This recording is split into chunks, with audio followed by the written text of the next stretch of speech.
Welcome to another Chef Knives to Go quick look product review. I'm Steve Gamache, and what we have this time is the Tsunehisa Nami AUS10 Gyuto 210mm knife.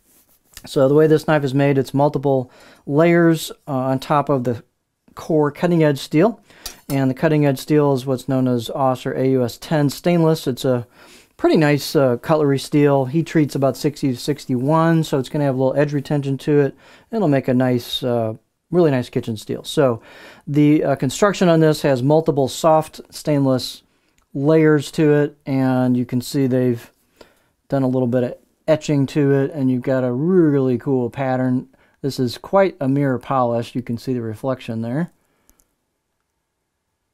But you got a little texture to it when you run your fingers across it, and it's quite a unique finish. It's really cool. And you can see the really wavy finish as the cladding gives way to the coarse steel. It's quite unique. Very unique, as a matter of fact. So nicely done. A lot of high polish fit and finish on this. So the weight and dimensions can vary a little bit from knife to knife, but this particular one is 128 grams or 4.5 ounces, so it's quite light. The edge length, I got about 216 millimeters, so about 8.5 inches on it.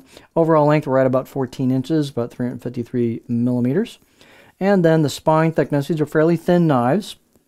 Surprisingly, kind of fairly stiff though for how thin they are.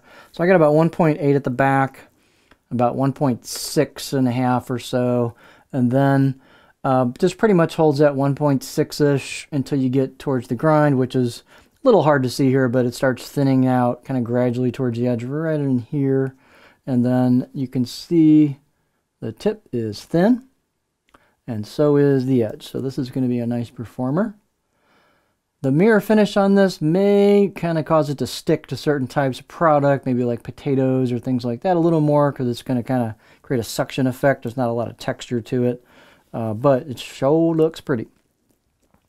Let's see, height is about 45, 46 millimeters at the back.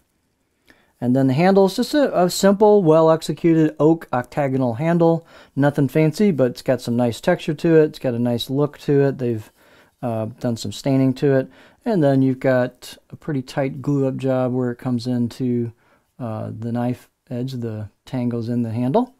In terms of fit and finish, it's a well-executed knife. Let's get a beauty shot here.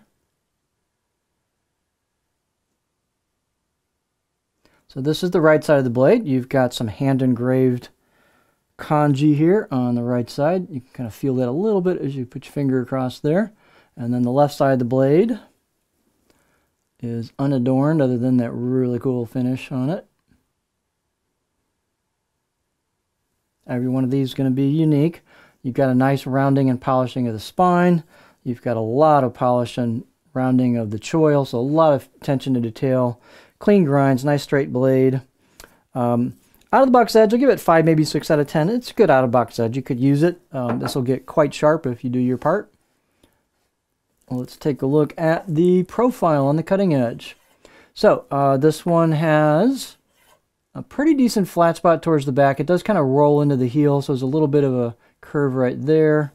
Kind of rolls into that. So a little bit of a flattish area towards the back. And then you've got kind of a mid-ish, lowish tip there. So let's see where we get. I can still get pretty high for a rock. So that tip's not wanting to dig in too much yet. So this will rock pretty nicely. Definitely do push-pull glide cuts. You could do some tip draws with it. Not a pure flat area in the back, but you've got some workable space there. Every knife's going to be slightly different. That's what this one looks like. But just a real unique, kind of pretty package to it. And nice combination of features. This is the Tsunehisa Nami AUS10 Gyuto 210mm knife.